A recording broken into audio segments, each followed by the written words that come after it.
Good Monday evening to everyone on this beautiful day in January, the 20th of 2025. We are the Light Gate, and we are coming to you live from the beautiful city of New Orleans in Louisiana at the United Public Radio Network at 107.7 FM and the UFO Paranormal Radio Network at 105.3 FM. We are on Facebook, we are on Roku, we are on Rumble, and we're on YouTube. We have radio listeners around the world, and we're real excited tonight because we have a wonderful returning guest, and we're going to get to her in just a second. But thank you, Carnation. We would like to thank you for being our sponsors. There's nothing better than this. We drink it. This gets put in my milk, my coffee every single day. Go, Carnation. Right. Preston, I'm going to hand it over to you because I'm very excited. I love this woman, and go. Yes, me too. She's so sweet. Just a real delight. So I'm very excited to have her back on the show.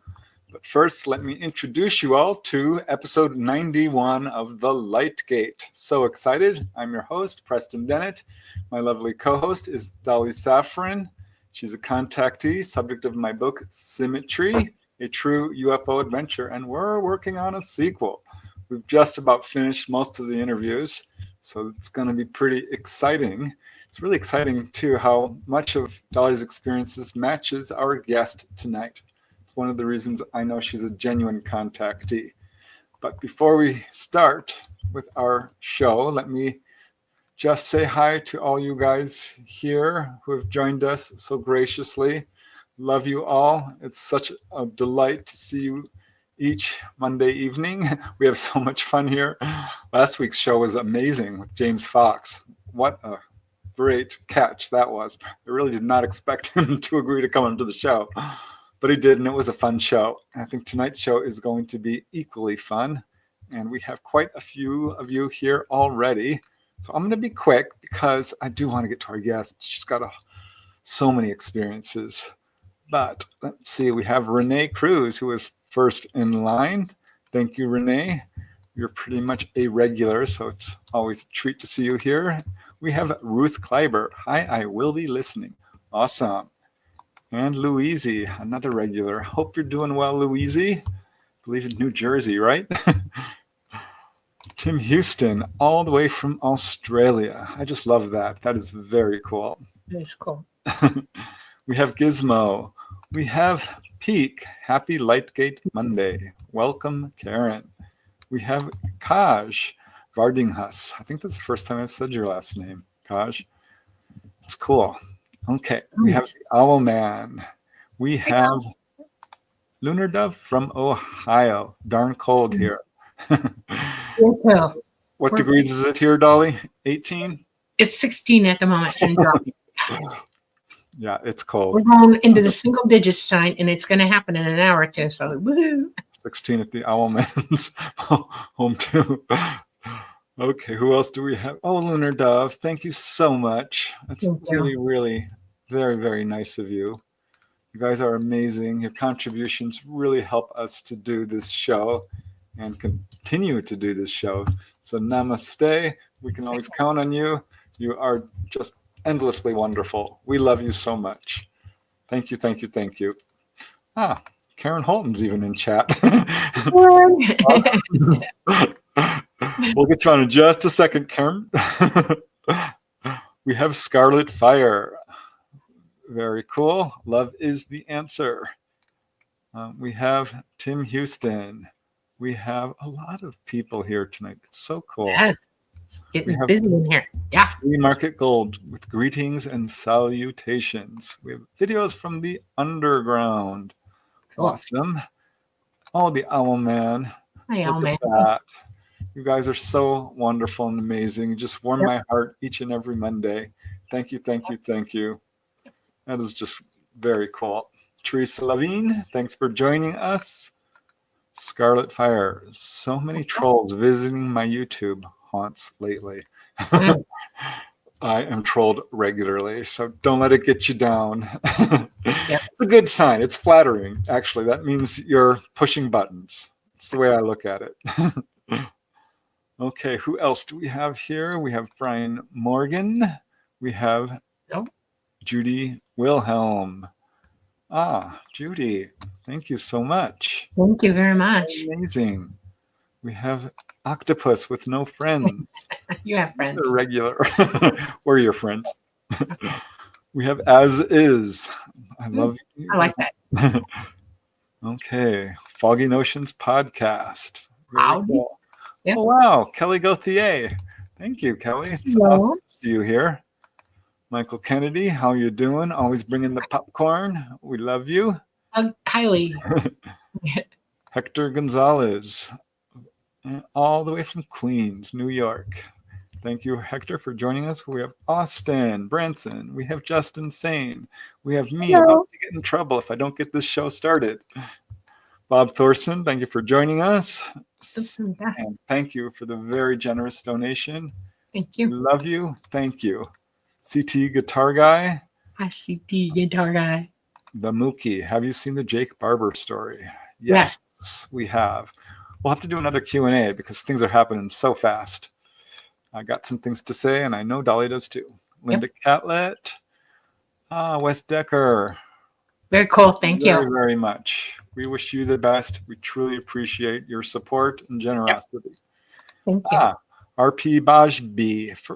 First time here at the live show. Awesome. Oh, cool. Welcome. Thank you for joining us. Hope you have a good time. Cool. We have Joe Batista. We have Alex from Wisconsin. We have Jared Amadeus Schiffer. We have Glenn Anderson all the way from Norway. Ooh, I do. I hope you enjoy the books. Yeah.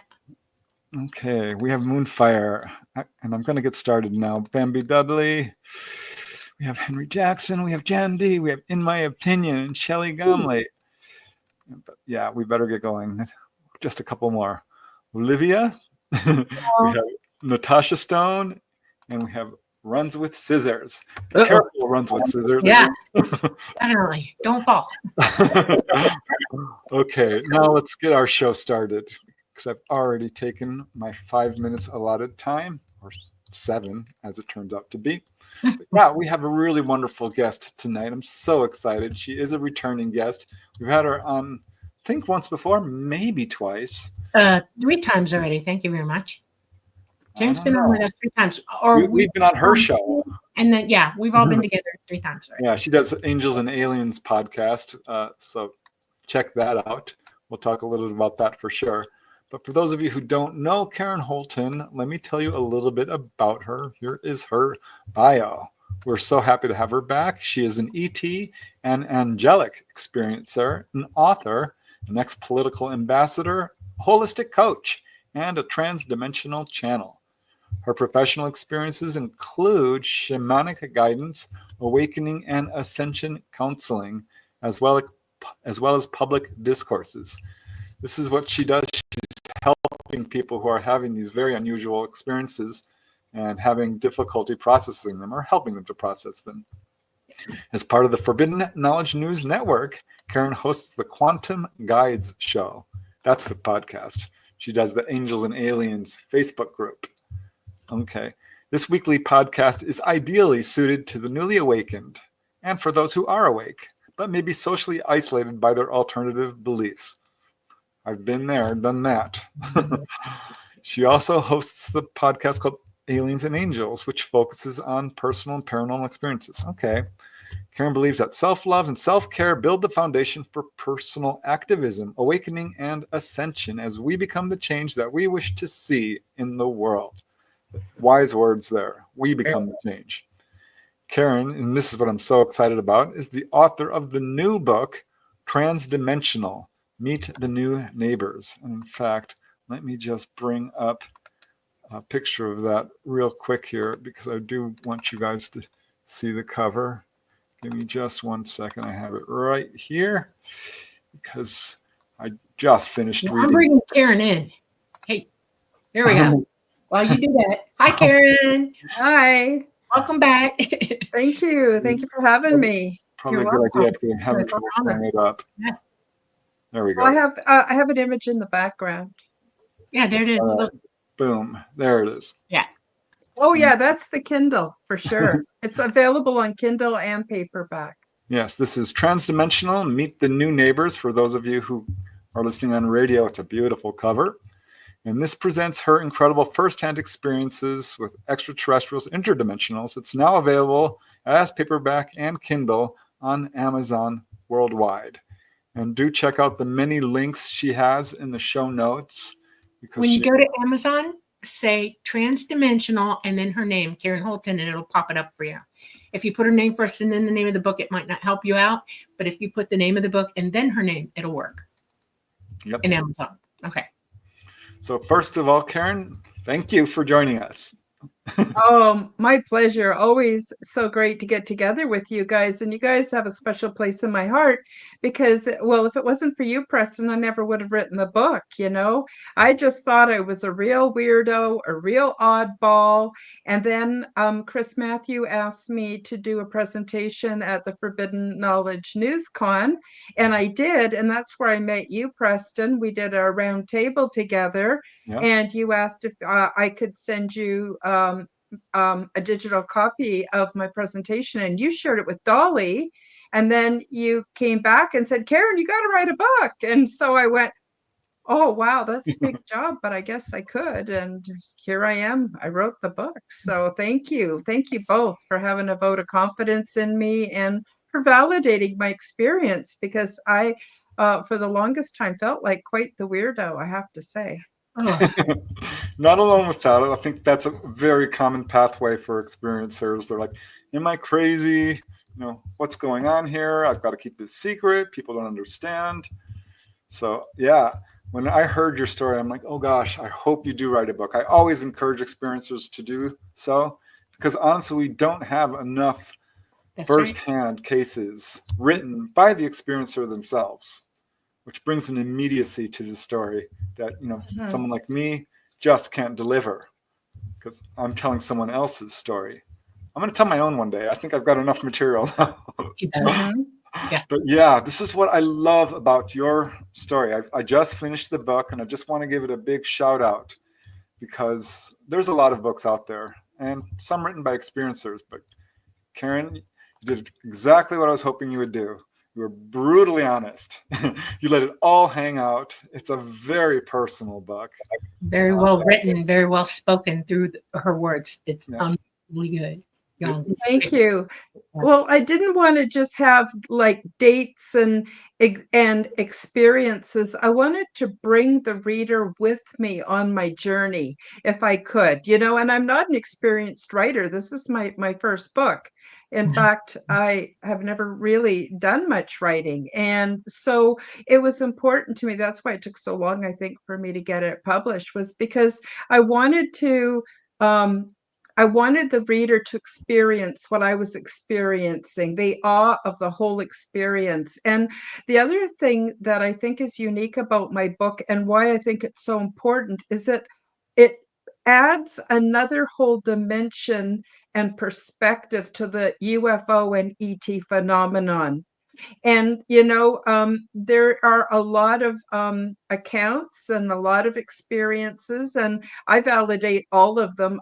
I don't think anybody's wrong. Honestly, I think we are filtering our experiences through our own perception, and we're giving it out the best we can. And we all perceive things a little differently, and we haven't been given the concepts or the language to openly talk about these things. That makes it really difficult, not to mention the public ridicule and everything else. So it was important for me to get my perspective out there. And so I see all of our perspectives as being complementary and not competitive. Right. And, but, you know, there is also, I believe, kind of a narrative that's being perpetuated that may not be real, that is trying to railroad us from the true, I think the true teachings of our experiences. And what I notice is those of us who are honestly giving our experiences as awkwardly as we present the information, is it's all saying the same thing. It's saying that these beings advanced, far advanced beyond us.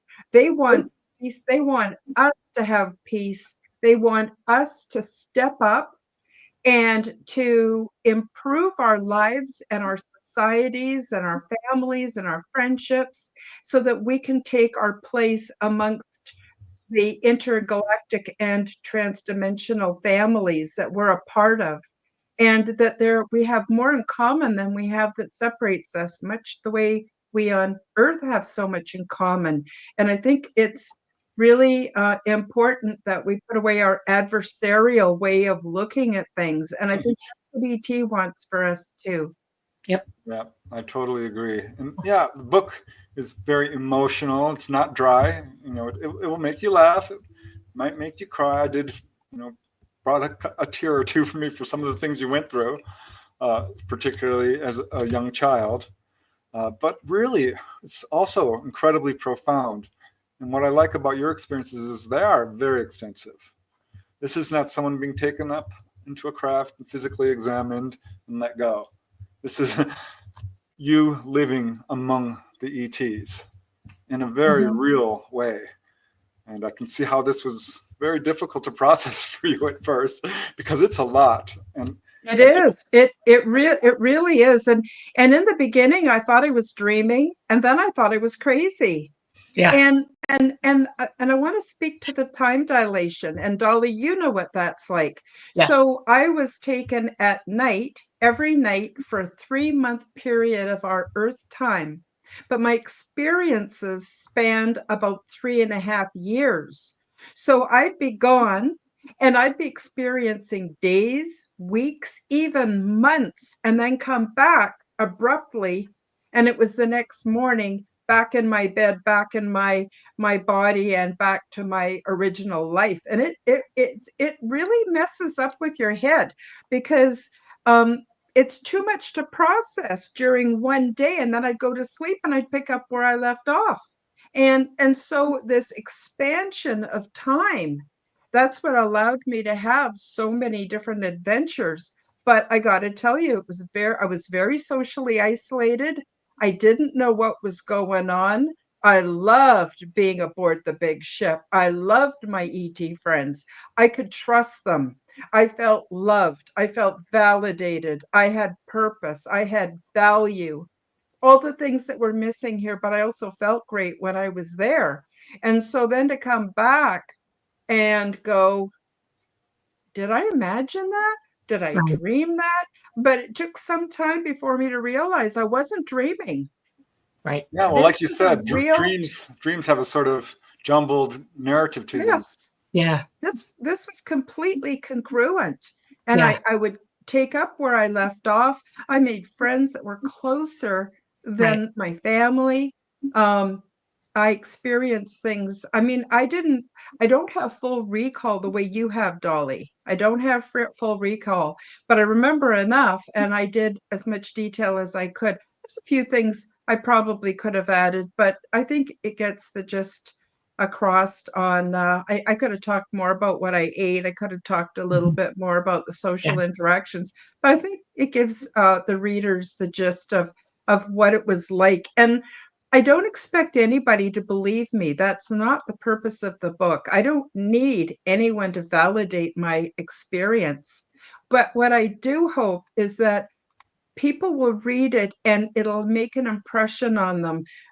First of all, to stop being afraid of extraterrestrials, to be more open-minded, what their purpose might be, what they might be like, but also that we have a responsibility to take good care of our health and to take good care of ourselves so that we can hold more frequency, so that we will be more in alignment with them and have a better chance of successful contact. That is why I think it's so important. And we could change this world, and it's not that hard.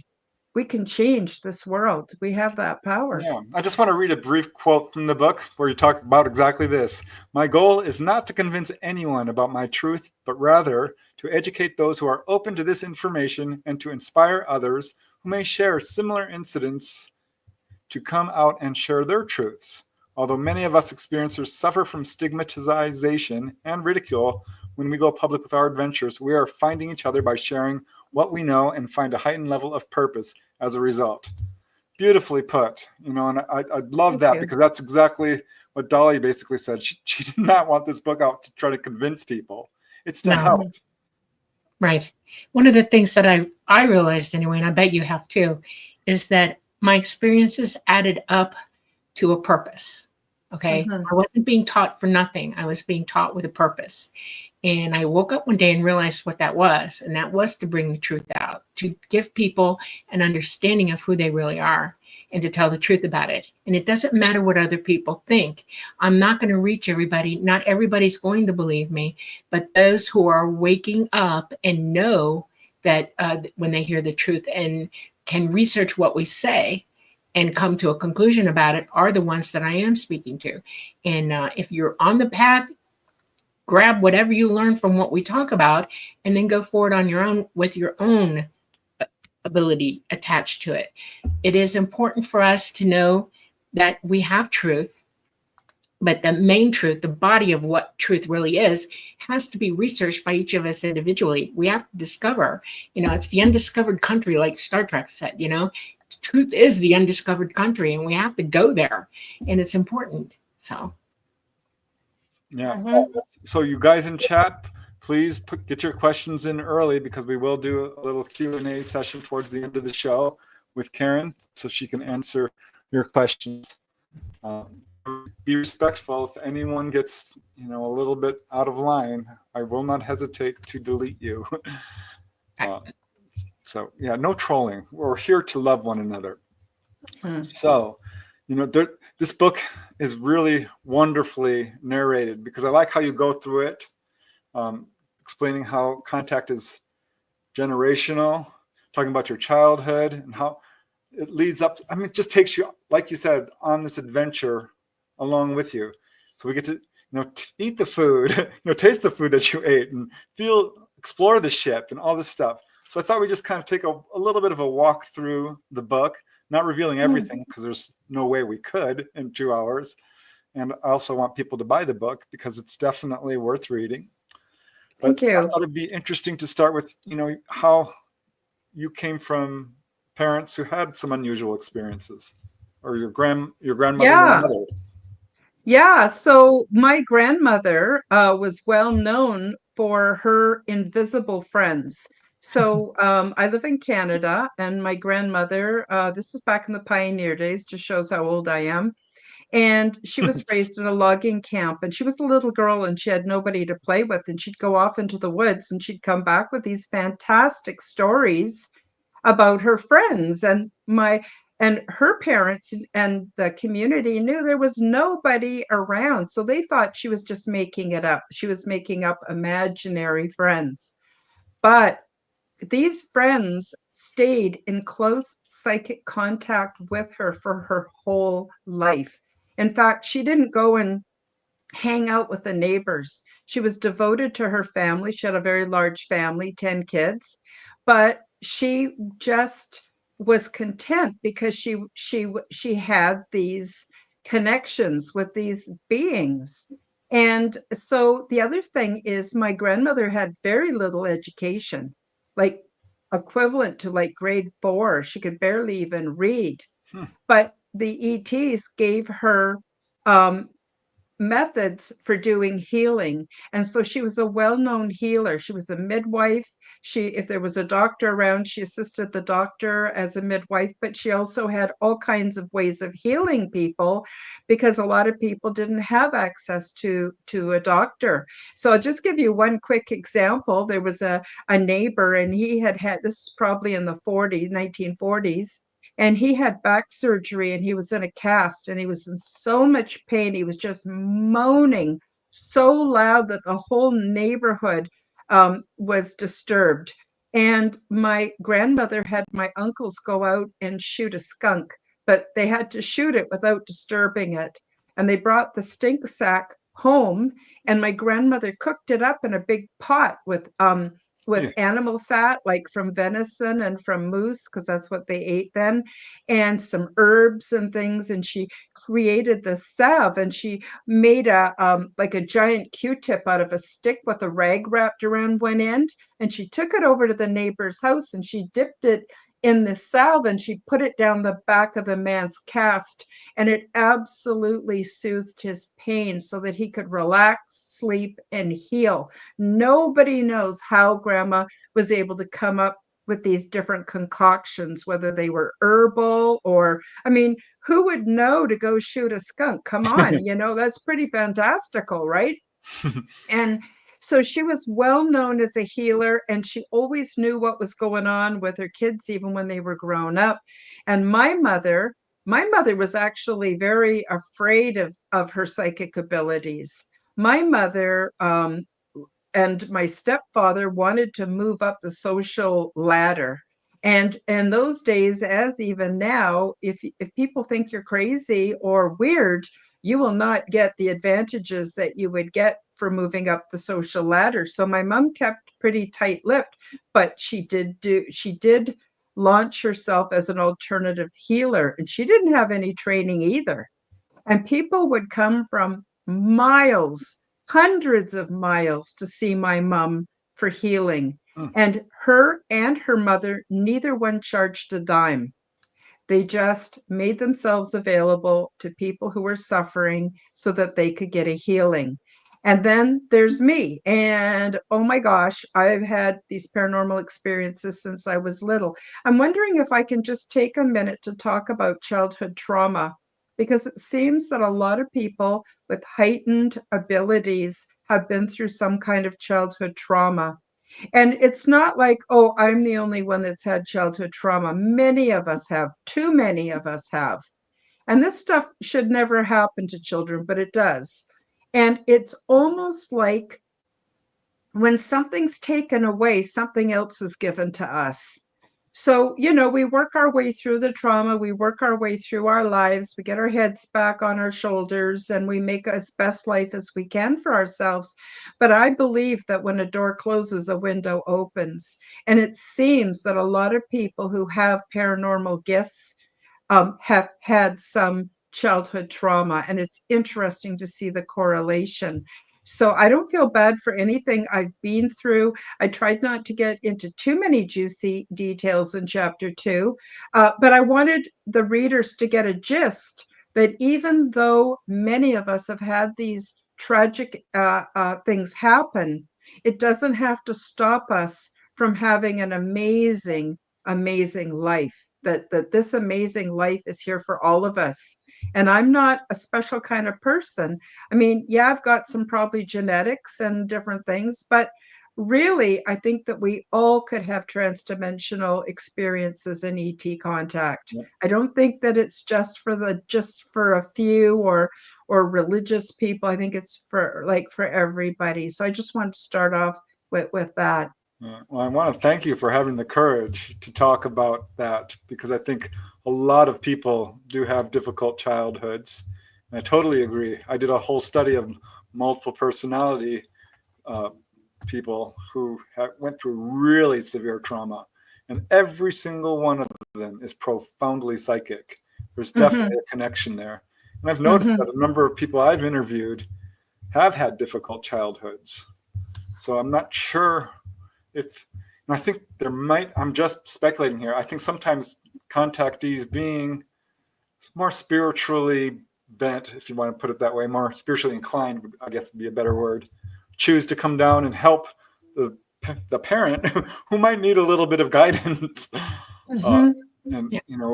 with a child. So in a way, you're the parent to the parent.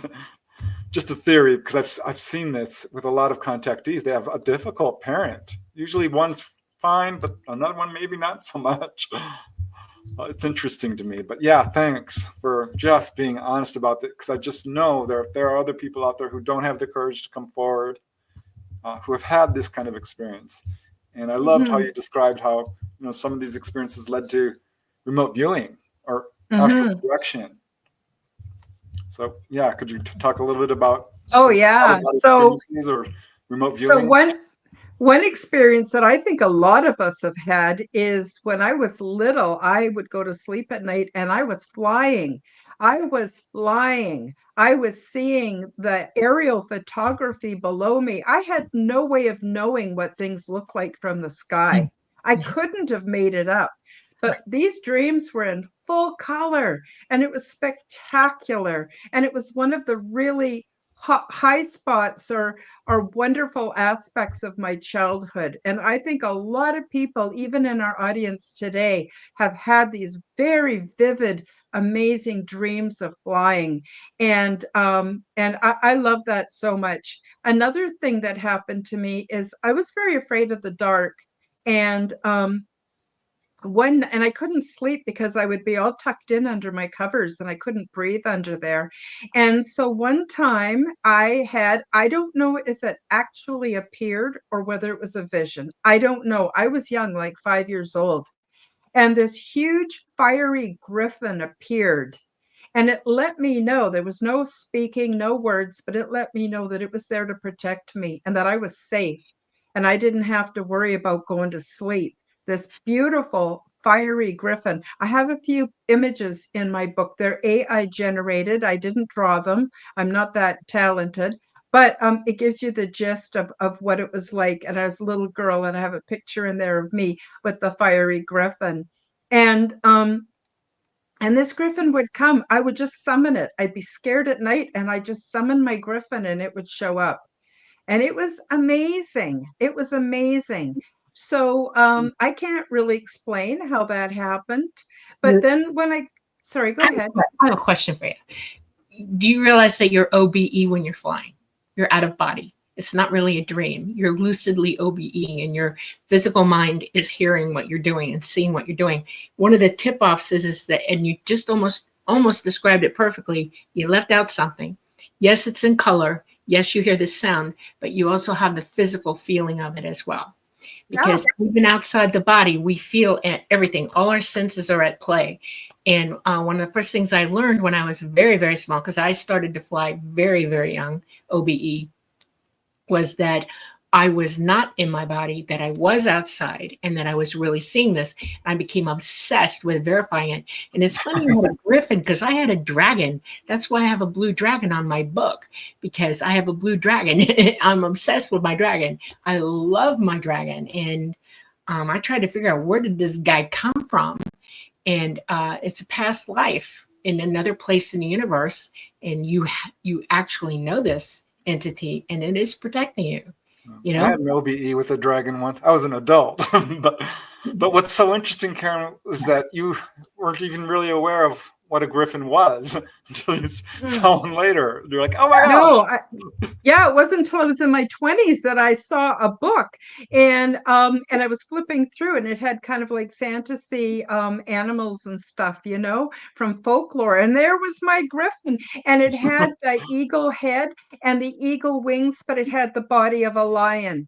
Now, how could I have imagined that when I was 5 years old? Like I think that a lot of what we think is imagining is real stuff. Yeah, it goes all the way back to the Egyptians. They have hieroglyphs with griffins all over them. It's not just English folklore or, medieval. It goes way back in multiple places. So, yeah. You also talked in the book about a really interesting angelic visitation.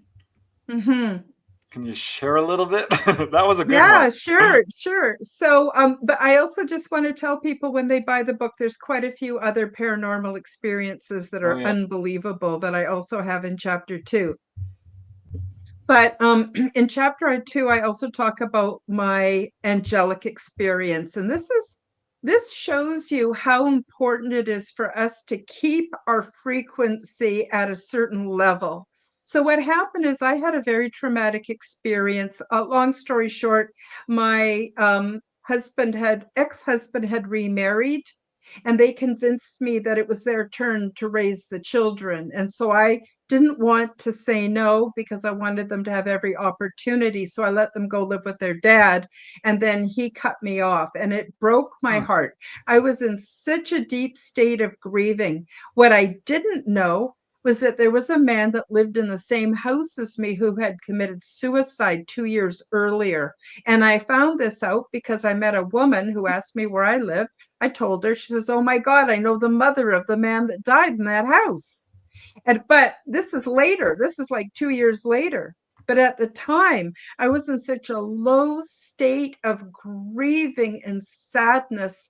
I didn't want to live. And I got imprinted. I don't know if it was residue from the way the man felt that had committed suicide in the house. I don't know if it was a ghost. Like, I don't know. I don't have answers to everything. But I got imprinted to kill myself. And it turns out it was exactly the same way that he did it. And it was in a very specific way.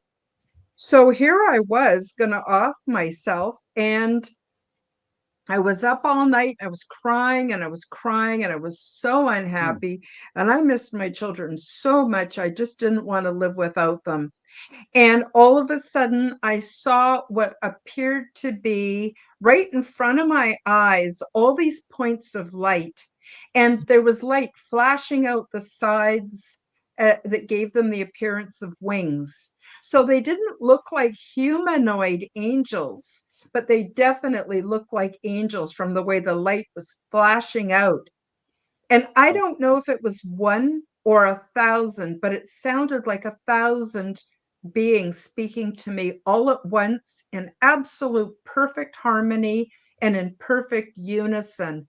And they literally said to me, Karen, why are you wanting to leave this world? What's going on? And I told them, and I said, I got to tell you, life kind of sucks. I didn't come here for this. There's got to be more than intense suffering. And if I'm just going to suffer, then I want out, And they said to me, or it, like, I don't know, said to me, if you decide you want to stay, we'll give you a gift.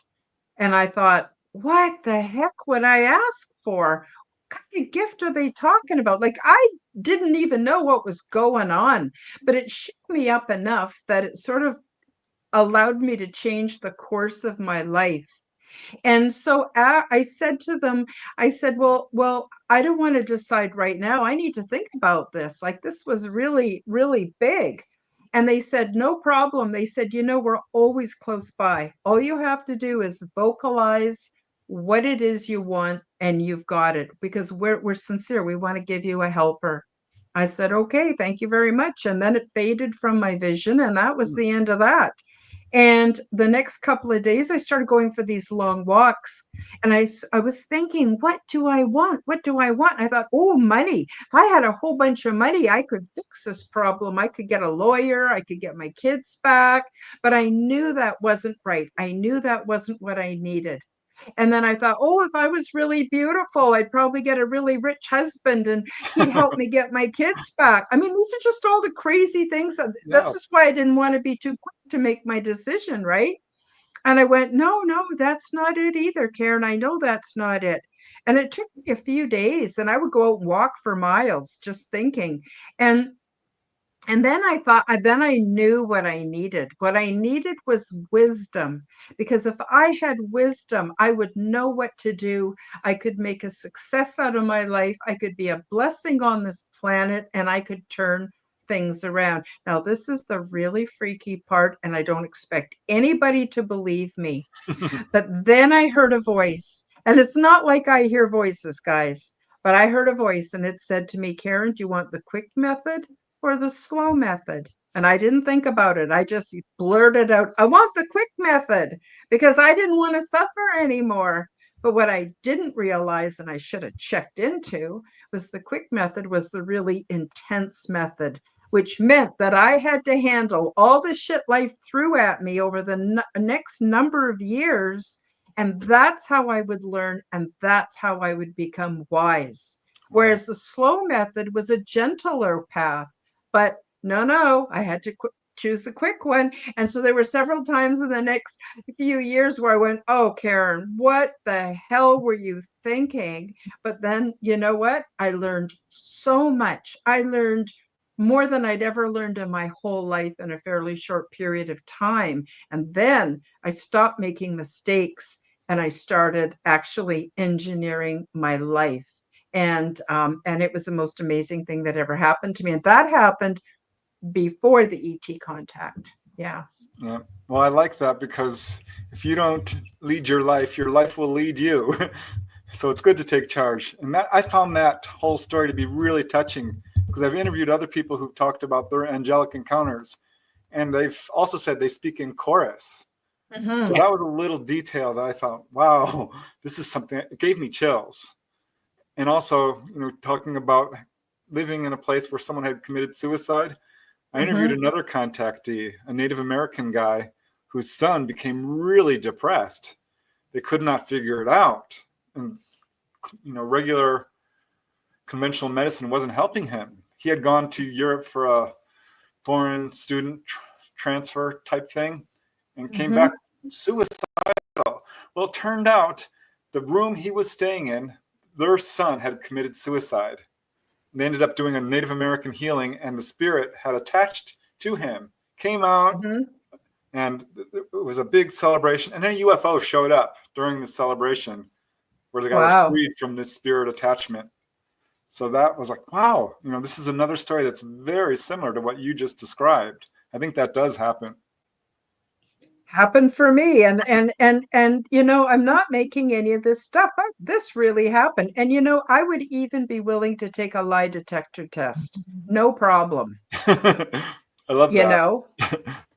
No problem, because this is my life is pretty amazing. When I look back at it, as long as I can keep my head from getting down about the negative stuff that happened to me, and I look at all this amazing stuff. So writing the book was very therapeutic for me.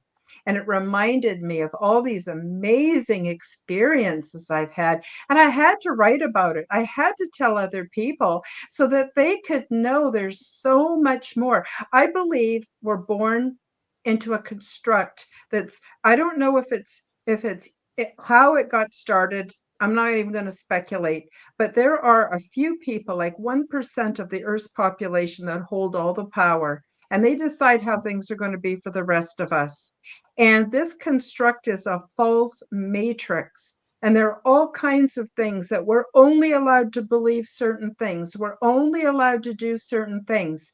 We don't even have concepts and language to reach outside. And I think that's part of breaking out of the matrix or the construct, is to form our own language and start describing, as awkward as it may be, that we start to describe these experiences. And then we go, oh my God, Dolly, when I was reading Preston's book about you, I was crying because I went, oh my God, how could she have known that the ship was alive? How could she have known? And then it makes you really excited because it's real, because otherwise you kind of never really know if it's real or not, because you're not given any positive feedback or any validation, and I was like bawling my eyes out, and I went, oh my God, Dolly, when I write my book, you're going to think I'm plagiarizing, and I'm not. I'm not. I knew you weren't. One of the cool things about being psychic is that when you talk about the angelic being, they all speak in unison. ETs do the same thing. It's Whitley Strieber tried to call it communion. Okay, it is in accordance with each other. They all hear each other at the same time. Nobody's lying. They all speak the same psychic language, and it is unified. It's everybody's speaking the same thing. There's no difficult misunderstandings going on. It's down on you, and you've got it. One of the other things they taught me, because my life hasn't been a bowl of cherries either. I've had a lot of really tough educational moments, and I woke up one day and I realized that this is for a reason. You can't gain wisdom unless you know everything that's knowable, good, bad, indifferent, all of it. And each one of those experiences elevates you in wisdom and understanding. And it also teaches you the importance of speaking the truth about you and to others. We can only learn from each other.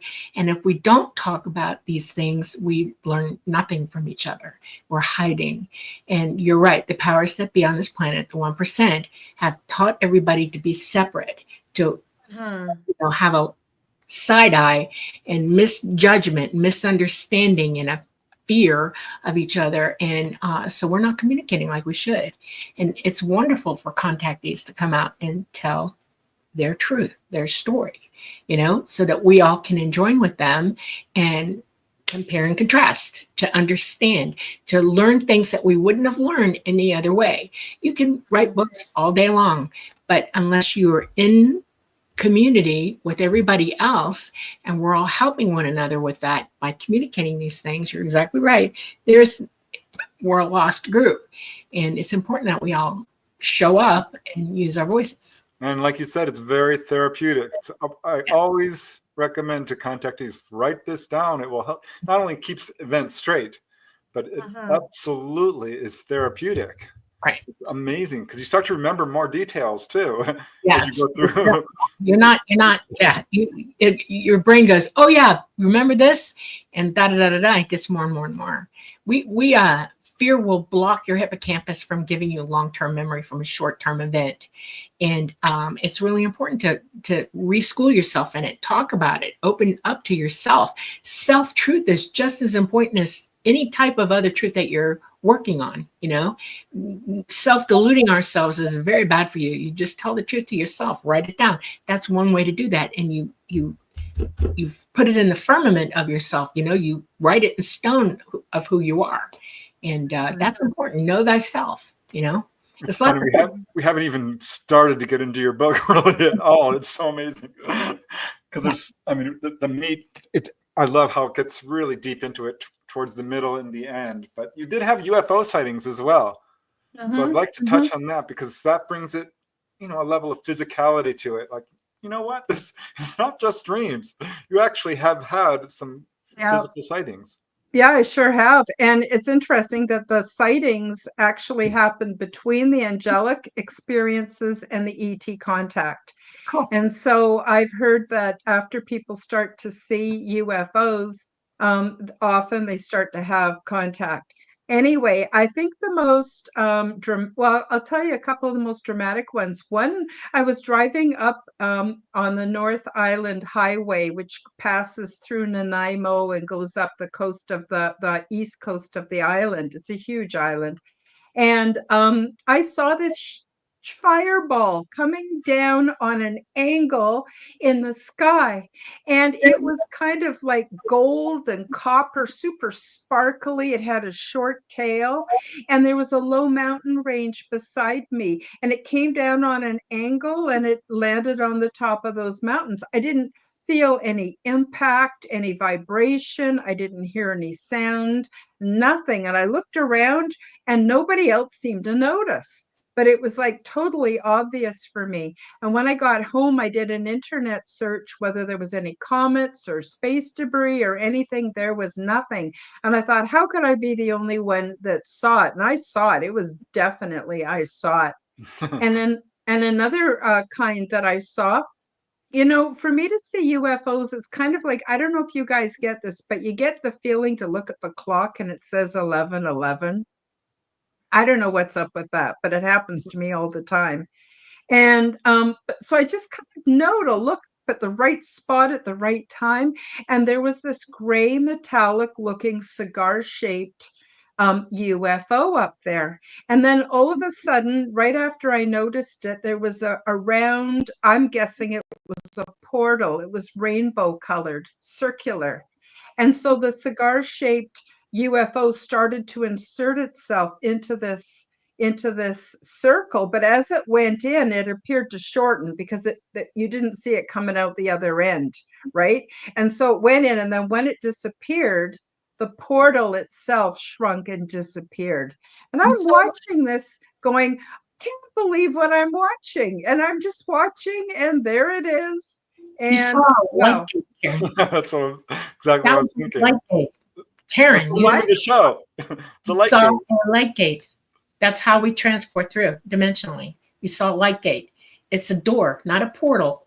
I know that a portal means a door, but it's not the way people think of portals. You're not wormholing anything. It is a dimensional door, and it's light. And you saw it arcing all the different colors in the light. Yeah, and it just went through. So it looked like it was getting shorter and shorter, but it was as it was going into the gate, It It shuts. just disappeared and then the gate collapsed. Yeah. So I thought that was pretty cool too. I've seen all kinds of orbs and things. Oh, I should tell you about the other time I was driving up island. This is really cool. I had so much fun with this experience. You know, I never got afraid during any of these experiences. It's weird. Like you would think that there'd be some fear. Not me. I never had fear. I just had fascination.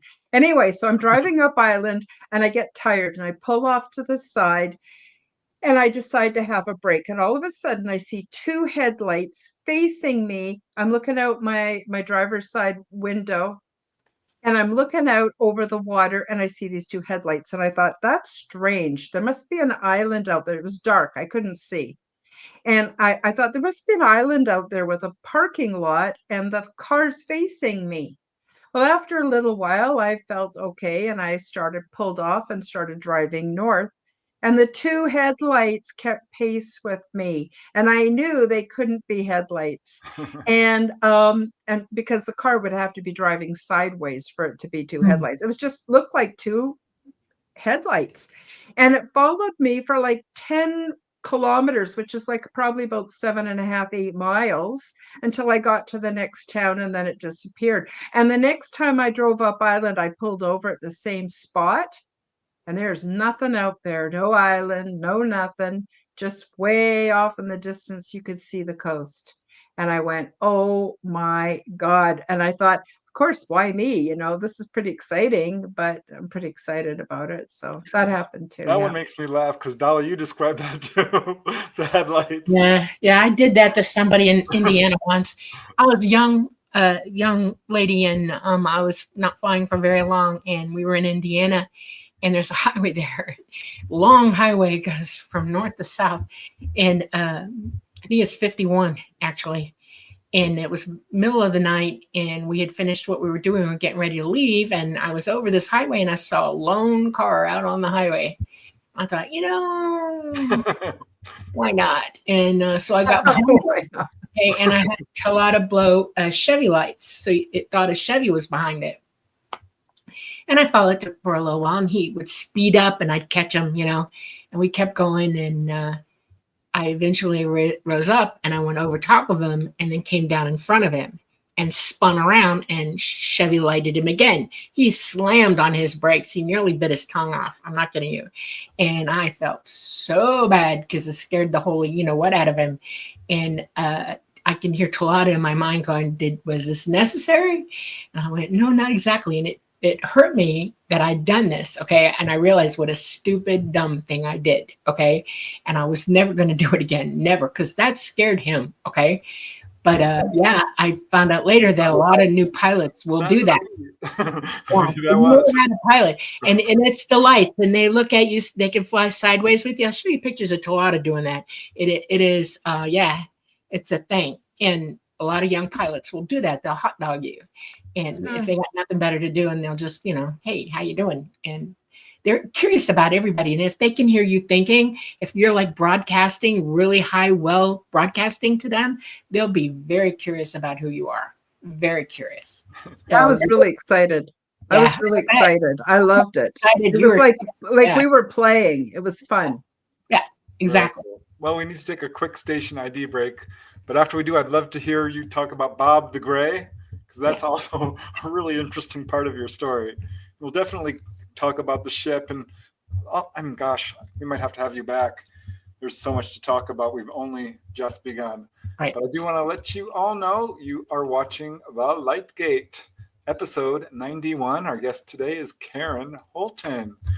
We are talking about her experiences and her book. You can see it here, Transdimensional, Meet the New Neighbors. Beautiful cover. You can see some of the illustrations of ETs there. It's a very cool cover.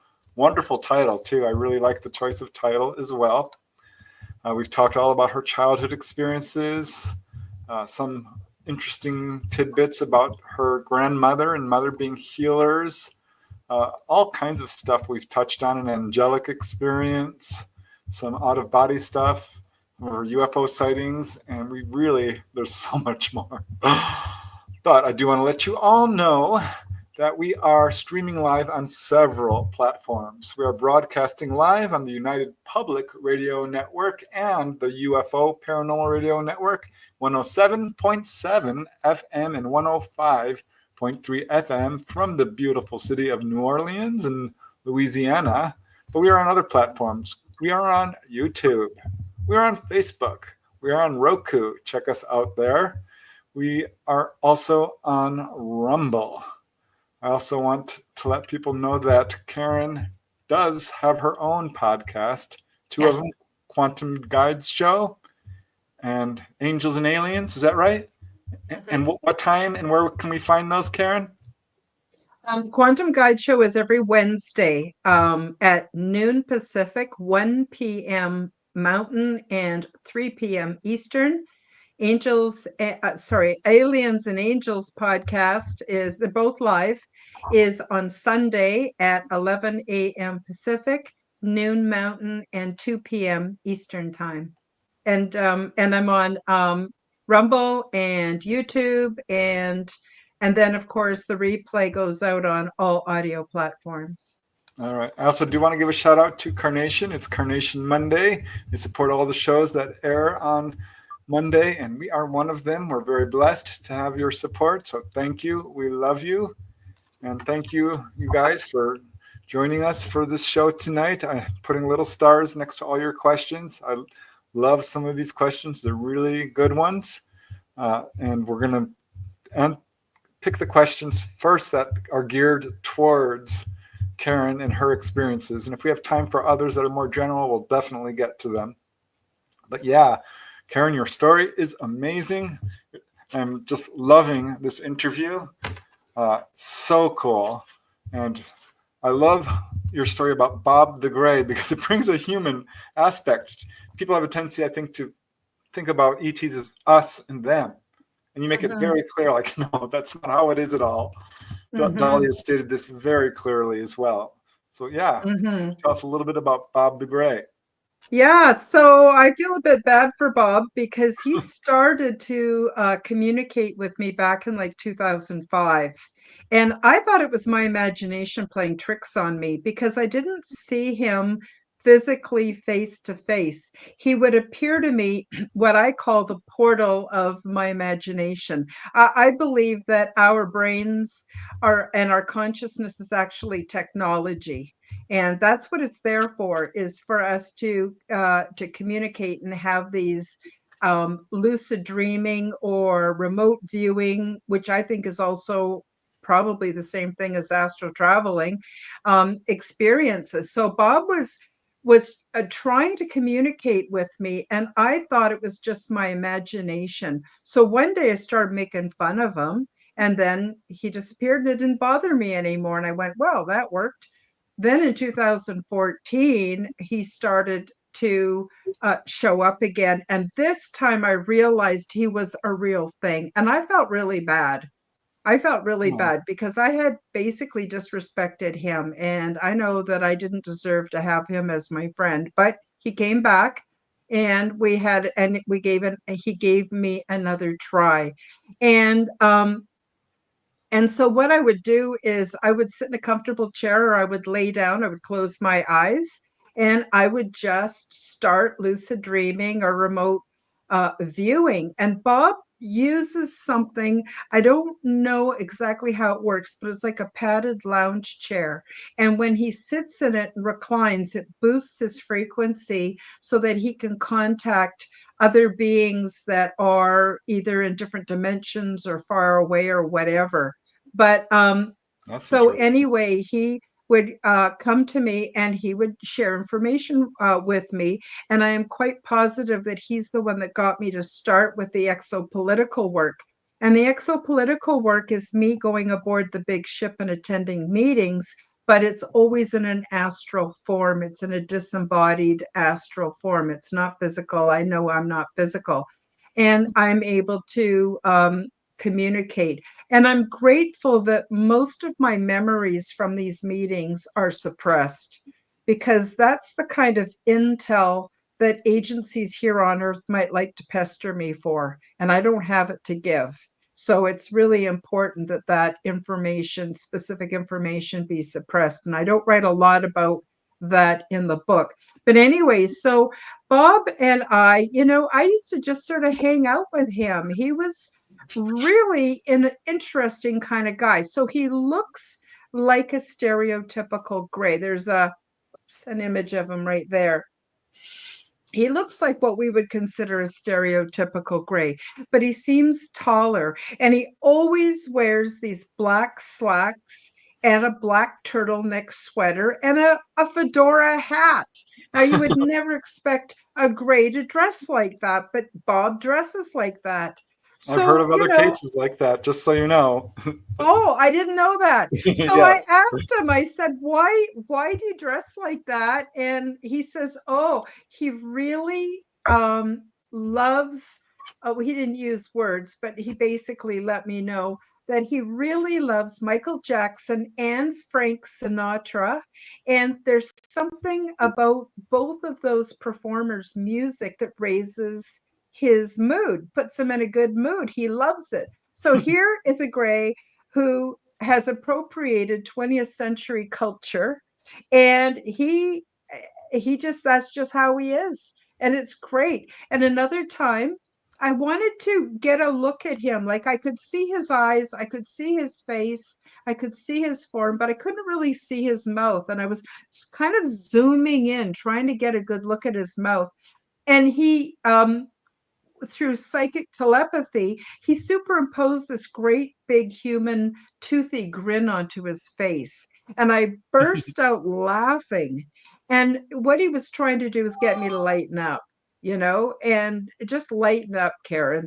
Doesn't have to be a serious thing, right? I mean, it is serious, but you don't have to maybe I was poking my nose in his mouth. It wasn't my business. I don't know.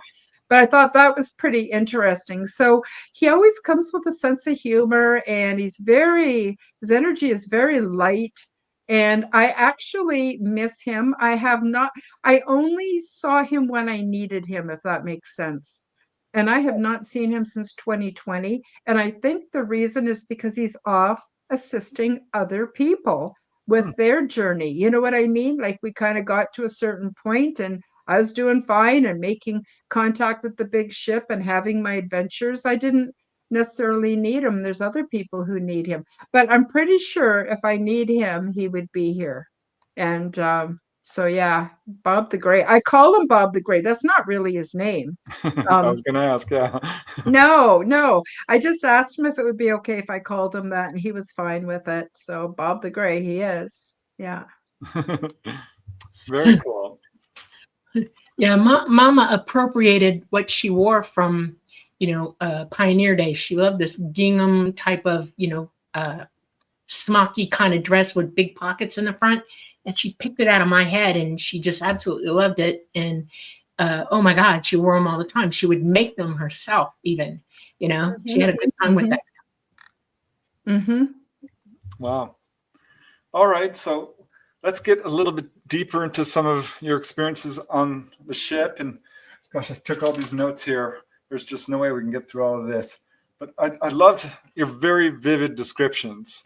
Like, one that really struck me is like how you described the walls of the craft. Yeah. So I found out, okay, so first of all, there is a chapter about my orientation.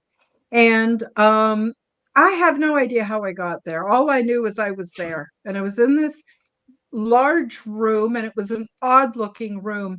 It wasn't square the way our rooms were. And there was no seams between the floor and the walls and the ceiling. Like, there was no seams. And and there was other people there, but they looked different. So I knew they probably were not from Earth. Like, I had a feeling I wasn't on Earth anymore. Do you know what I mean? And I went up to the wall, and it's kind of a creamy color, and I ran my finger down the wall, and here these little ripples emanated out, as if it was, I don't know, ticklish or just responsive. Later on, I found out they don't really have a use for furniture, because everything is a little bit sort of soft, not spongy, but almost kind of giving. So if you fell, you wouldn't hurt yourself. And so you could recline on the floor, and the floor would just kind of come up and cushion you so that you would be comfortable. So the big thing is that the big ship is actually alive. It's a conscious entity of itself, and we communicate with it through telepathy. It's not nuts and bolts. There's no nuts and bolts. There's no metal sheeting or anything like that. So interesting, because I've heard other people describe that. Dolly describes that very vividly in her experiences. Talata can do anything. I used to say you have beautiful skin, and he would get real excited when I said that. And the first time I ever touched anything inside of Talata, it reacted to me as well, like he was shivering a little bit. Mm-hmm. And I would pet him sometimes. I'd go over to the console and just pet the console and say, "I love you." I was doing it. And my chair that I sit in was for me. Okay, it would come up and it fit me, nobody else but me. And I was tall, and so it would lower me. It would only come up enough for me to be, in the right position in that part of the craft. And it was comfortable. Oh my God, it was comfortable. And if I had a backache one day, or if I was just tired or whatever, it would conform to that and readjust me, not knowing that I needed that, which amused the heck out of me. And my bed in my room did the same thing. It would adjust with me and knew I needed, less pressure, more pressure, being held. And I never fell out of it. And it was a narrow bed. Okay. It was more narrow than a twin bed that we're used to. They formed a space. That was another aha moment in the book for me, because you're like, well, here's a description of my quarters. I'm like, oh, well, Dolly talks all about this. So you had actual quarters on the craft. Yep, I did. And I mean, you could live with family, or you can live with what we call a fictitious family, which is just people you love and you want to live close to them. But I like being alone, because I sort of needed to sort out my thoughts, and I needed time to practice my telepathy, because I was terrible at it in the beginning. It took some time, some months, to actually get good at it. And but yeah, when I was shown my bed and everything, and then I went and laid down on it, and my buddy, she could tell that it was just right, because my whole body just relaxed, and it felt so good. But none of the rooms are square. They're all kind of ovoid shaped. Even the hallways or the corridors, they're kind of ovoid shape, where they're kind of flat on the bottom but curved, across the top. That was really interesting.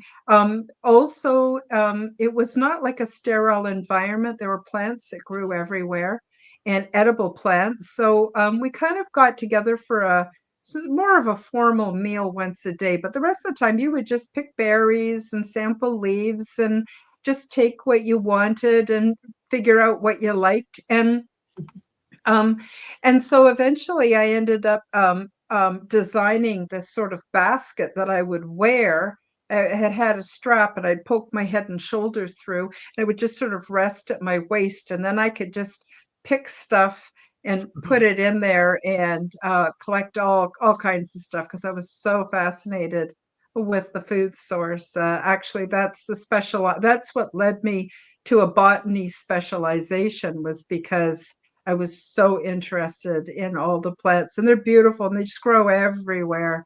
And it gives you a little bit of that fresh environment, as if you're walking through the woods. It gives you that, where you're surrounded by life. And it was completely different than what we would consider institutions that we see here on Earth. Completely different than that.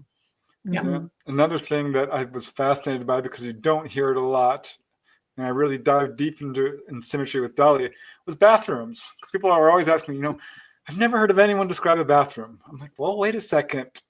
Karen Holton does in her book, Transdimensional. And it's interesting. Do you mind me talking a little bit about it? Go for it. Yeah. Okay, so basically, you just kind of go into a smallish room, and see, the ship is telepathic. And it has everything for every purpose in it, pretty much every area. So it assembles what you need when you need it. It's kind of like nano self-assembling technology, if that makes sense. So you go in there and the ship knows you have to go to the bathroom, and a little platform comes out just from the wall. It just assembles and forms. And then there's this sort of pleated tube that then assembles up from the platform. And you just drop your drawers and park it. And, if you're used to squatting or standing or however you're comfortable, and you do your business. And all ETs have a very similar physiology, digestive system, I have to say, very similar. And then when you're done, there's like this little poof of like powder, and I guess it dissolves any leftover moisture or debris, let's call it debris, and it just sucks it all back down the tube, and then the tube just collapses and dissolves back down to the platform, and then the platform goes and dissolves back into the wall. And that all goes into a fairly sophisticated recycling system. So if you think about um, the um, the gaseous environment, like the air that you breathe, think of that as being a little bit like its respiratory system. And the breaking of everything down, think about that as being a little bit like its digestive system. And it has these critters, I'm going to call them bugs. I'm not intimately aware of how it all works, but that they live in there and they're very happy in there, and they break everything down and everything gets recycled. And then the fresh water is filtered out, and that goes to the thirst quenching stations or to the food preparation stations. And then there's another fluid that's a little bit more viscous, and that goes to the community baths. And then after that, it gets circulated through the hydroponic system, which is what feeds the plants. And then there's other leftover material goes into something. I haven't actually seen it work, but as I understand it, you could consider it to be sort of halfway between a 3D printer and a replicator, like what you would see on Star Trek. So they actually, what I call, print anything you need, clothing, accessories, you name it, it will print it. And you don't have to, at first I used my tablet to tell it what I wanted, but after you get used to, you get proficient in telepathy, then you just let the ship know what you need, and it makes it. It's really cool, and it gets delivered to your room. I don't even know how, because I did not see any drones delivering. It just kind of comes out of this little sort of cabinet that I had in my room. So I was able to design my own pajamas and my own casual wear. And that's another thing, there is no stereotype. So people want to know, they think that ET is all the same, and there's so much diversity. There, first of all, aboard the big ship, there's no concept of racism, and there's different kinds of beings. So I have an image here that shows an artistic representation of myself and two of the beings. So the one being on the one side looks very human-like. You probably wouldn't even notice if she was walking down the street as being a different race of being. And the one on, whoops, I got my hand backwards. Then the one on the other side looks very much like what we would consider a gray. So there's all kinds of diversity, and they have no concept for racism, and they intermarry and they interbreed and they have children. By the way, they have children the same way we do, the old-fashioned way, and they form families and they have children. And nobody really cares what everyone else looks like. Like, looks are just not important the way we have it here on Earth. It's a completely different system. Right. But the one thing they all have in common is that they're so lovely. They're so peaceful, loving, sensitive, intelligent, upbeat, happy to help out. You can trust this community in a way that you cannot trust a community here on Earth. There's always some bad apple here on Earth that's going to screw it up for everybody else, rob your purse or God knows what, or make stories about you or God knows what. There's none of that. There's no drama. These beings are at our next stage of development. They've put away their warring ways and they treat each other with the love and respect that they all enjoy. And I cry when I think about it, because to have to come back, and Culture since shock. I no longer go back to the big ship, I'm sure there's reasons. I sort of know what some of those reasons are. It was because it was an experience that I was supposed to come back and share with the world. And now I've done that. And now I'm getting other inclinations to do other neat stuff. But to come back, to go to Safeway or Walmart and see people shopping and seeing how unhealthy we are and how weak we are and what's become of us as a race, it's shocking, because these beings are very healthy, and their minds, their bodies, and their souls, and they're beautiful. And to think about how people fear them here on earth is just just defies logic. It's Tragic. just unimaginable. Tragic. No. Mhm. Yeah, I love how you go into such depth and such detail about all these things, daily life with the ETs. You get really graphic with their relationships and sex, and all of it is laid out in black and white. It's so interesting. And one thing that you and Dolly have some really remarkable parallels, because Dolly talks about how they don't really have schedules or anything. Everything Mhm. just flows with what you want to do at that moment. You talk a lot Mhm. about that in the book. Mhm. Dolly says, well, they're really always learning all the time. It's all about research and learning. And you talk about that as well. I thought that learning telepathy was very interesting, because Dolly talked about that too. And Mhm. it's not just, of course, a lot of the people I interview. I'm just mentioning Dolly because she's right here. But many people I've interviewed who've had extensive experiences describe these kinds of things. So Mhm. maybe you could describe like the tablet, because I found that fascinating. It kind of reminded me of Dolly talking about the ET book that she Yeah. had. Yeah. Yeah, well, the tablets are just kind of halfway between a tablet that we would use here on Earth and a cell phone, kind of the size would be about halfway. It's just made out of clear material. I'm not sure if it's resin or crystal or glass or plastic. I don't know what it's made out of. It doesn't have any dials, it doesn't have any ports. Um, and it has a telepathic interface, even though it's an actual non-biologic technology. And so it just can project flat on the screen or as a three-dimensional image that hovers just above it.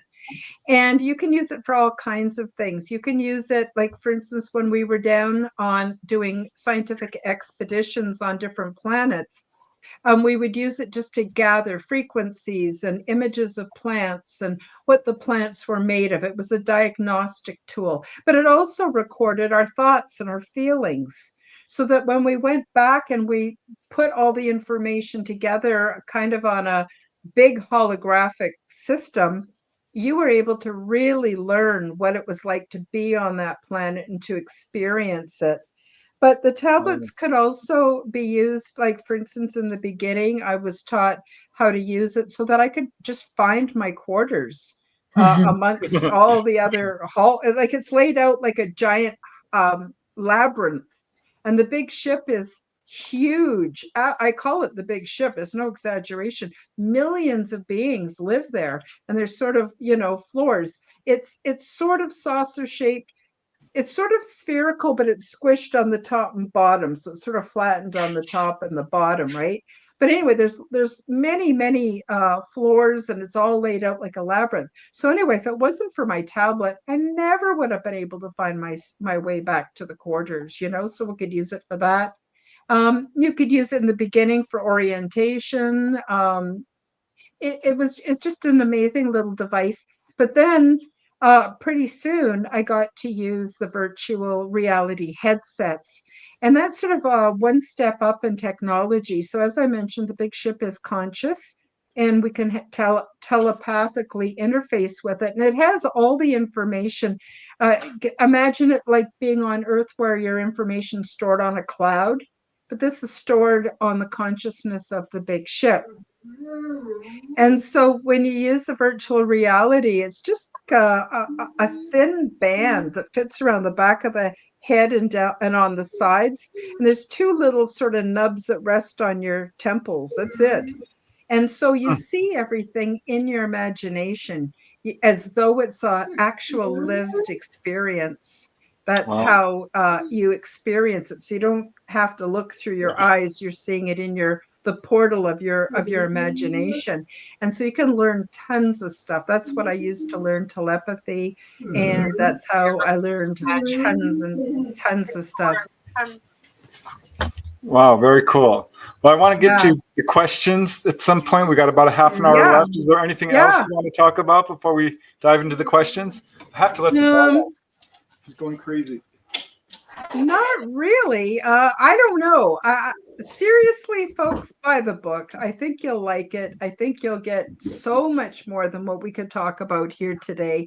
And like I said, I've worked hard on it so that I could take you with me, you know, and let you feel what I felt. And I think you're going to love it. I think it's going to make you happy.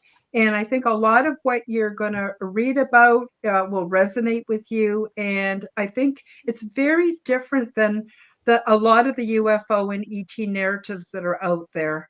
And that's not a good thing or a bad thing. It's just that it gives you another perspective so that you can make up your own mind on what you want to believe in, not believe in, you know, what you may want to try to experience for yourself, because there is the CE5 movement, and you know, I think it's going to gain popularity in the next little while like crazy.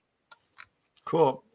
Well, let's get into some of these questions. Sure. Because they actually are some of these answered in your book. Without getting too graphic, ED cases, how do aliens mate? Well, you mentioned that. Well, I'm not going to get into great detail because I want you to read it for yourself in the book. That's chapter 8. But one thing I will say, and that is everything that's done on the big ship and with these extraterrestrials is love-based. They would never do anything to make anybody feel uncomfortable. Never going to happen. And so their concept of reality is based on what I call the love harmonic. And so they're peaceful, they're mild, they're patient, they're loving, they're joyful. Like you got to understand this is how they are, and that carries over into their sexual relations. And so I would say that in general, the atmosphere is sex positive, but it's not like everybody's running around having sex with everybody. It's not like that at all. People or beings, once they reach sexual maturity, will choose to have some liaisons with one or sometimes two or three different people or beings. Over time that might change, but the difference is when they're ready to start a family, they choose one mate and they stay in a monogamous relationship from the time they conceive, well, actually before that, and until that child reaches the age of maturity, because they know it's serious business to bring a soul into corporeal reality. It's serious business, and you need to be focused on your children. You need to be focused on your family unit, because then what happens is it ensures the success of your family and the offspring and the future generations. It works. And there's no laws and there's no rules and there's not one way way of doing this, but it's generally agreed upon that the beings will be in a monogamous relationship when they want to bring life into their family. And it's a beautiful thing. But they only procreate about the first 100 years.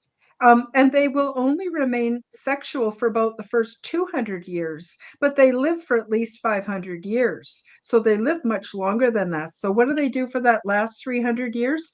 They take their sexual energy and they actually convert it into their paranormal gifts. Advanced telepathy, telekinesis, long range telepathy. They become mentors and spiritual guides, and Wow. they're there for wise counsel.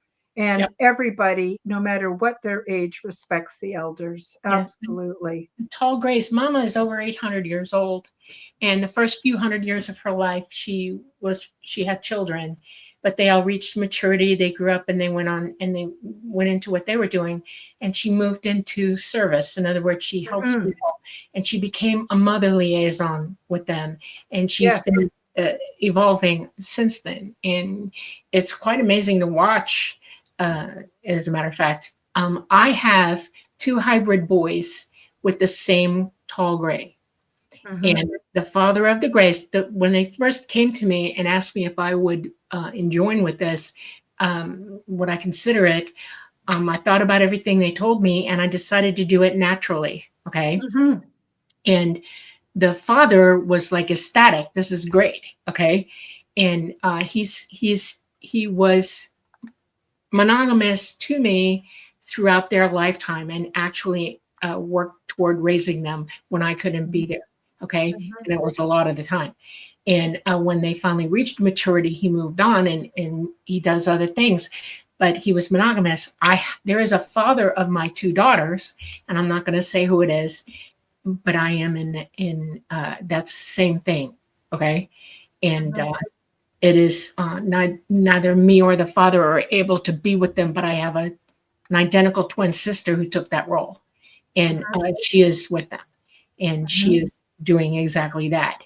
And I will, someday, either join back into that particular part of the family, and the father come too, or I'll move on and do other things. But I'm okay with it. It's they're being raised, and I trust, and I know that they're being raised proper, and they can communicate. They know what I'm thinking. They know what I'm doing through her. Yeah. So it's not a problem. And also with the father. So yeah.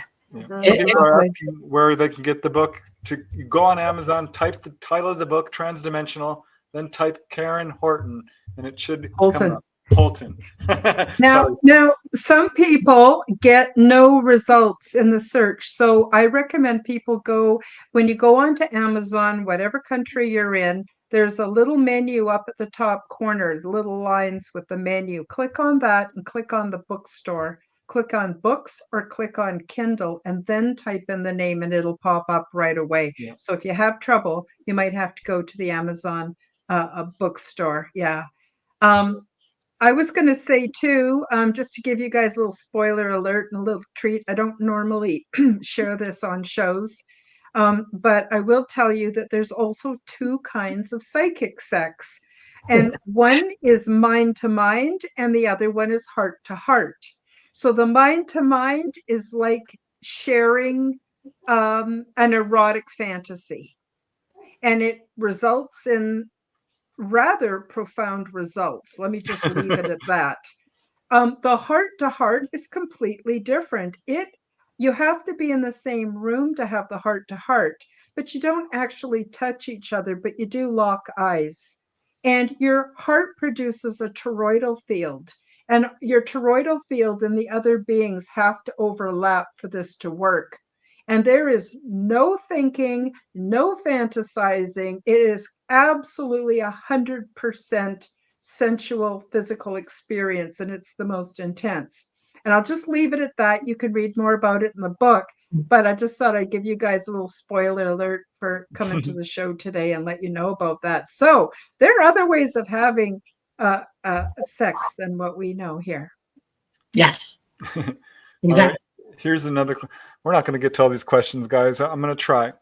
This one is from CT Dark Guy 85. Question for Karen: what do you think is a great approach to meditation for those who are not contactees or naturally more awake? Okay, I got a hot tip for you guys. Okay, so right now you're focused straight ahead. but you can see your peripheral vision out the sides. So suddenly just sit here and look without moving your eyes from the screen, look out the left and the right using only your peripheral vision. Okay, now take that into a state of meditation. While you're meditating, you want to learn to listen to the peripheral of your mind. You want to listen to the peripheral of your imagination. And contact will bubble in and it'll be very subtle. Those of you who have been pregnant before, you know what it feels like when you first start to feel the baby move within your body. It's like little bubbles breaking. So imagine, similar to that, you get these little communications breaking at the edge of your consciousness. Then as you learn to meditate and quiet your mind, you're making more room for that contact to come into your consciousness. And in the beginning, you'll want to brush it off. You'll say, oh, that's nothing. Oh, that's my imagination. But let it in and let it sit and consider that maybe you're actually having communication. That's what I recommend. All right. Here's another. Did you want to say something, Dolly? Nope. I agree with her. All right. This is from Steve B. Question for Karen, if she hasn't addressed this. What race, in quotes, were the ETs you saw? They were different. Okay. And do they have names? And No. No, because nobody speaks English and there are no English concepts to communicate. It's all done through telepathy, and we don't use English when we're doing telepathy. When you read about the book, you'll understand how telepathy works. But the other thing is, I want you all to know that we're all the same species. Yeah, we're all the same species. We all have There's different family lines, different races. And aboard the big ship, like I mentioned, there is a great deal of intermarrying. It's not important what star system your ancient ancestors came from. No one gives poop about that. What matters is what kind of a being are you? Are you loving? Are you patient? What kind of a father or a mother would you make if you're looking to form a family and to have offspring? Who do you want to spend your time with? You know, you do get a little energetic signature off everybody. You learn to be like that while you're aboard the big ship. So around some people, you feel a little bit energized. Around other beings, you feel more peaceful. Around other beings, yeah, you might feel a little bit more joyful. Whatever their personality is, that comes through a little bit telepathically. But no, and this is another thing. I didn't address this and I want to. It's really important. Where's the big ship located? What star system? What galaxy? It's not in any of those things. So what I want you to do, I know we're quickly running out of time, but this is important. Imagine 100 different ovals, and each oval represents a different dimensional reality, a different timeline, a different spot in the time-space continuum. Imagine it like a Venn diagram, and all those ovals come together at the center like a daisy. And where all these different realities come together at the center, like the center of a daisy, a flower, that is where the big ship sits. So it actually sits in interdimensional space. And that way beings can immigrate and emigrate and come and go from all different realities. And that's the purpose of the big ship. Cool. I'm putting a link to the book in the notes because people are saying, I can't find it. Yeah, unfortunately. There. Amazon will correct that. More people go looking for it, they'll figure it out, and their AI will put you in there properly. The link is too long to fit in the show notes. Oh, no. We'll figure it out. Email me. We'll put it on the website at the end of the show. Comments. Okay, I could pick up the link and put it in the put it in the comments. Yeah, if you can. I just tried to do that, and the link that I have was a little bit too long. Yeah, the live comments, there's not enough space, but after the show, we have comments again, and now it's big enough you can put it in there. after I'll the put it show's in, over. yeah, And I should have a shorter link here. I really should. If you just want to, yeah. If you I'll could, if just you have can, a quick. I'll just have a really quick look here. because I really want Uh, people to be able to find the book. Oh, thank you. So, I'm just gonna quickly but yeah, you take just a got to look go to there. Amazon. You go to where the book section, not clothes or accessories. And once you're in the book section, type transdimensional and then Karen Holton. It came up right away for me. So I hope you guys are able to find it because it's only fair that Amazon, if they're going to sell the book. Okay, now will it let me in the chat? Connect to comment.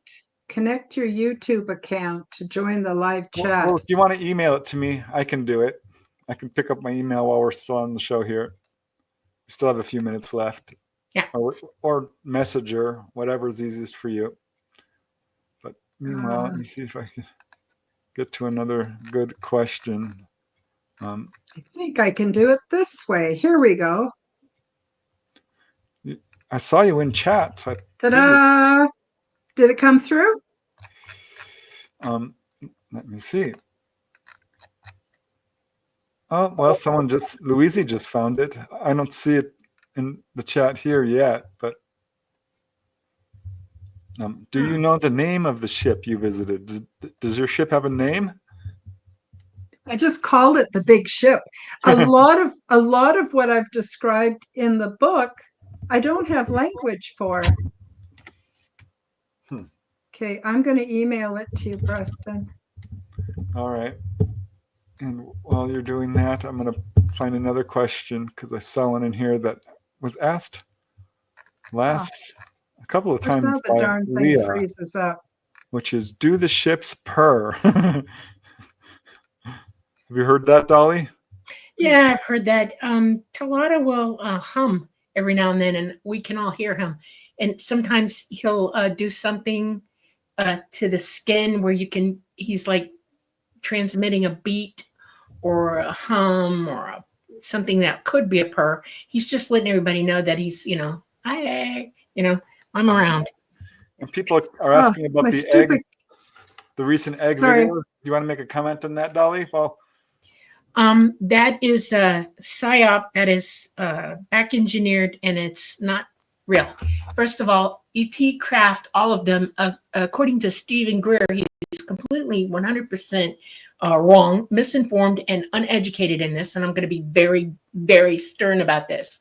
All ET craft are powered two ways. They have a type of power source that's nuclear, and they have batteries. And both of those can generate enough power for a craft to come into our atmosphere and hover around and do whatever it needs to do. The eggs work on both energies as well. The nuclear source is very small, so you don't really see it in the engineering of it. They are not white. They are as metallic chrome as you could possibly imagine. The only reason they look white while they're in atmosphere is they are on nuclear power, and they produce a field around them that makes them look white. No ET eggs are here now. Anything you see is back engineered stuff. Ask Michael Schrad, because he's got specs on the back engineered ones, and they are white. So psyop, false flag. Here we go again. It's going to get worse, everybody. You're going to hear more and more and more as time goes on now, and it's going to be completely crazy. Yes. ET or It's not. all controlled. Karen, I got it in the notes. I put the link. Okay. So anyone who wants to get the book, yeah, it should be there in the show chat. Maybe the audience can let us know whether the link even works. I'm about to do that right now. I'm playing with it. Hold on a second. I put it in the private chat to you, Preston, and the private chat. All right. Oh, yeah. I put it in the public chat, and it should work. Okay. Well, let me just. Well, hopefully it works, guys. I would love it if it worked. Thank you. Is. So if you just copy it from there, you should be able to take it. It works. It takes you to it. I got it. Oh, wonderful. Thank you. Thank you. Yeah, it's a bit frustrating when people say they can't find my book. I'd love it if you could find it easily. Yeah. Well, when you do post it on Facebook or something, make sure you include the link. So when you click on the picture, it'll take you directly to Amazon. That's a trick I learned Okay. instead of just a Thank picture you. of a book. All right. Thank you. Here I saw another question from Leah. That was really interesting. Let me see. Where did I see that? Oh yeah. Hold on a second. Oh, here it is. Sorry to sound silly, but do ETs have crushes or extreme attachments? Oh, absolutely. Yeah. Yeah. I I talk about the little short redheaded bearded couple that I met, and they're a little different than some of the other ETs. They are actually introduced and bond to each other when they're toddlers, but they don't actually get together until they're reach maturity. But they know each other all their lives, and they're sorry, Mr. Fatty here. No, we love And pets on the show. and they are they're very close and very intimate. In fact, if one of them dies, the other one will die too. But anyway, they both had the biggest crush on me. It was so cute, and they became very, very dear close friends of mine. Yeah, yeah, it's cute. It's sweet. Aw, that's awesome. All right. Have you had any recent experiences? I have not. However, um, recently, since I published the book, I thought, oh, well, now what am I going to do? I'm finished the book because it's very time consuming, and all of a sudden I started getting these urges to create another book, and I'm going, what? Another book? I just got this one published, and the inclination was to do a picture book. I'm calling it Transdimensional Number 2, Meet the Greys picture book, and Dolly's contributed to it, and some other experiencers have contributed to it. And it's going to have over 300 images. Now they are AI generated. Just want to be totally upfront about it. But I just was compelled to keep creating these images, and they were of grays. And I thought, I don't have a lot of experience with grays, which is why I asked other experiencers to contribute to the book. And now it's almost ready to publish. I might even have it ready this week. So there's actually another book, and it's to help people to not be afraid of humanoids that look a little different than us. That's the aim of the book. And I've got different chapters get into all hundreds of images of males, females, children, hybrids. And I've even got a section called gray family photos. It's so cute. It's got the male and the female and the child, and they're posing for like a family picture. And they don't look identical to grays, but you'll get the gist, and it will really help people to overcome the fear.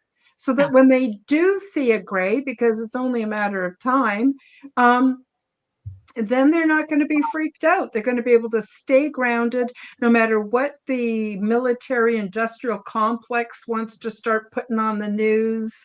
Oh, this is grays. Oh, they're the false alien invasion, all that stuff. You can stay totally grounded. You can go, no, that's not a gray, and I'm not fooled. You know what I mean? It's to help people to stay grounded and be more accepting of other beings who look a little different than us, but are our relatives, right? Yep. I got to send, you allowed me to send a picture that Kasara drew for me after talking to her about Mama and describing her to her. So that's going to be with mine. That's definitely in the book. Yeah. So yeah. All right. Here's a question from White Dragon. Karen, have you ever piloted an alien craft? Nope, I have not. I have not. Nope. But I will tell you something interesting. Guess how they moved the big ship from point A to point B? Oh, yeah, this was interesting. They actually don't move it from point A to point B. What they do is they harness. Remember, I told you in our brains we have technology, that our imaginations are actual technologies that allow us to travel dimensionally. So they actually, the big ship will actually use our collective consciousness to move the big ship and point A becomes point B. They're able to fold, or it's able to fold reality using our consciousness. It's a symbiotic relationship, those that live on the big ship and the big ship itself. Renee Cruz, is there a UFO shower, a UFO bathtub? Yes. Yes and yes. Okay, so in my quarters, I have like a little room off of my sleeping quarters that has like a shower and a place where I could wash or clean up. But we have what I call the communal baths, and we do that every morning. So we get up and we all meet down at the communal baths, and the communal baths are that sort of viscous fluid that before it goes through the hydroponic system. And it's not like a swimming pool at all. It's more like, if you can imagine, like a narrow river that snakes around, and then different beings just sit in the water at different places. It's kind of dark. There's almost no communication. Everybody just sort of falls into this very relaxed, deep meditative state and just communes with each other. And it's actually more of a healing nutrient for our bodies. It's not something we do to clean our bodies. Correct. So, Yep. yeah, so there's that. Very interesting. All right, here's one from Peak. The question is, what techniques have you found helped the most with the overwhelmingness of living dual lives and not having time to process everything? Well, I'm just going to be really honest. While this was happening to me, I was a mess. I was a complete mess. I was like wandering around my apartment going, what the hell just happened? I did not have enough time to process everything. And then I was back. So it wasn't until after this 3 month of Earth time, which was more like 3.5 years of off-world time. Once that ended, then I was able to slowly put the pieces together. And it took me a number of years, quite literally, to put it all together. And like I said, I socially isolated myself. I couldn't be around people, and especially the nonsense, in mainstream society. Are you kidding after what I've been through? And no one would believe me. I tried telling people, like my family, and they just thought I was nuts. And I just kind of went, okay, well, you know what? I'm just not going to try sharing this. I'm just going to process it. And it literally took years for me to process it. So this happened in 2014. It wasn't until 2017 my guide said, Karen, it's time for you to come out and go public with this. Then it was 2019 or 20 that I met Preston and went public with it. And the rest is history.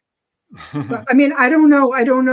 I wish I could give you a tidy answer. I just don't have one. There is no tidy answer. I lived 2 lives, period, the end. And I would decompress by going out into the woods, climbing trees, and just sitting there going, I didn't talk to anybody. Nothing. Yeah. All right. Question from Jay Yarbrough Music. Does the big ship have the ability to heal people? Oh, absolutely. We have what I call the healing pods. So my buddy took me into this room, but it was huge, like an auditorium, and it was filled with all of these pods. And they lined the room kind of circle within circle within circle formation. Some of them were massive, massive, like I'm assuming they were literally for giants. And a lot of them were like 8 feet long, and they were kind of pellet shaped. And they open up like a clamshell, and you climb inside, and it's like soft moss in the bottom. And when the lid comes down, you're treated with all kinds of frequencies, smells and sounds, gentle sounds and colors and different lights and all of these things. I would always fall asleep. Every time I went into a healing pod, I would fall asleep. And I don't know how long I was in there. Then the top would come up and my buddy would be there smiling and offer me a hand, and I'd feel fantastic. And we needed to use these before we went to different planets, because every planet has its own atmosphere, slightly different, a little bit different gravity, different nutrition, from the plants. Everything's a little bit different.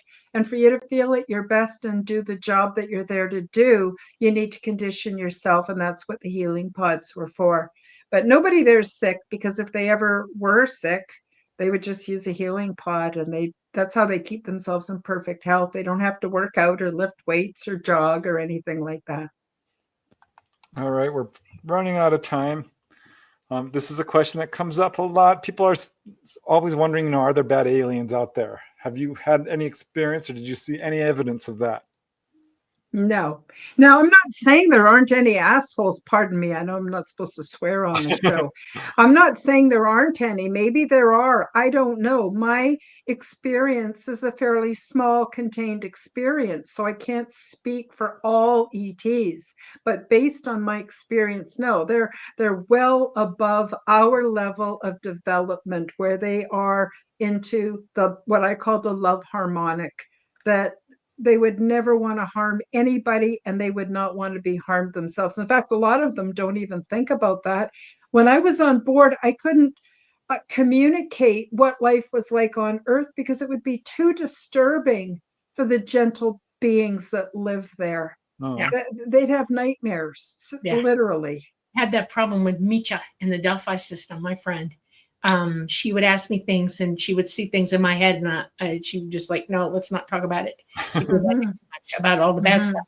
There are what you would call extraterrestrial. Think of the term extraterrestrial. That means not from Earth. Okay. There are other planets and other systems and other galaxies that are on level with our development. In other words, our evolution. They are, let's put it this way, not okay people either. They're evolving, and they're going through very much like what we go through. Do they have the ability to go to other worlds and meet other people? No, they do not. Do the evolved ETs work with them? Yes, just like they do with us. So there are idiots in the lower understandings of educational and development and moral, spiritual, all of that.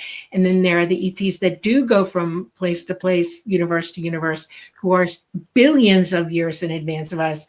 And no, they are not violent. They're not mean. They're not e-holes. They're not any of that. They have evolved way past it. They're all about love. Okay. Well, we're pretty much out of time. So here's the book again, guys. Karen Holton's Interdimensional Meet the New Neighbors. I did put the link again in chat, so you can look through chat and hopefully be able to find the book more easily than you would have otherwise. Anything else you want to say, Karen, where we can find your podcast? Yeah, I'm at Karen Holton TV, and that is the name I use for all my channels, so that you can easily find me.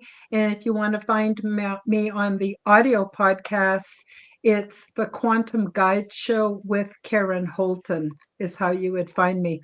But if you could just even go Google and go at Karen Holton TV, you'll get tons and tons and tons of options. All of it. Yep.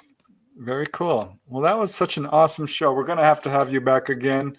Once you get that next book out, maybe that would be a good time, so we could talk about that and some more of your experiences. I still got most of my notes. I never got to them. Thanks so much. That was really a lot of fun. I just love how your experiences and Dolly's and so many other people's match up, and just lovely experiences as well. It's so nice to hear positive stuff. Thank you so much for having me on your show. I love you both, and much love to your audience, and thank you everybody for joining us. Awesome. All right, well, I do want to give a quick shout out to all you guys for joining us tonight. We love you so much. We really, really appreciate your very generous donations, Lunar Dove and Namaste. You guys are amazing. The Owl Man, Judy Wilhelm, amazing. Bob Thorson, Wes Decker, Glenn Anderson. I cannot thank you enough. So very cool. You guys are just beyond generous. We love you, love you, love you. Would you come and stay with us, hang out for a couple of hours each Monday evening, and help bring a little light into this world? So thank you, thank you, thank you. Thank you. Really enjoyed the show, Karen. Thank you again. Yeah. Thank you. We love you. Thank you for having me on. Come back on with us after we hang up so that we can work that out. Okay. Thank you so much. Thank you, everybody, for joining us on the Light Gate on this beautiful Monday night. I hope your weeks are wonderful and productive and joyful. We are coming to you live from the beautiful city of New Orleans in Louisiana at the United Public Radio Network at 107.7 FM and the UFO Paranormal Radio Network at 105.3 FM. We are on Roku, we are on Rumble, we are on Facebook, and we are on YouTube. I want to say to all our radio listeners, I know you couldn't see what we were showing tonight, but we gave you, I hope, enough information to go find that book. You need to read it. It's a great book. I personally loved it, and I know Preston did too. Good night, everybody. Namaste.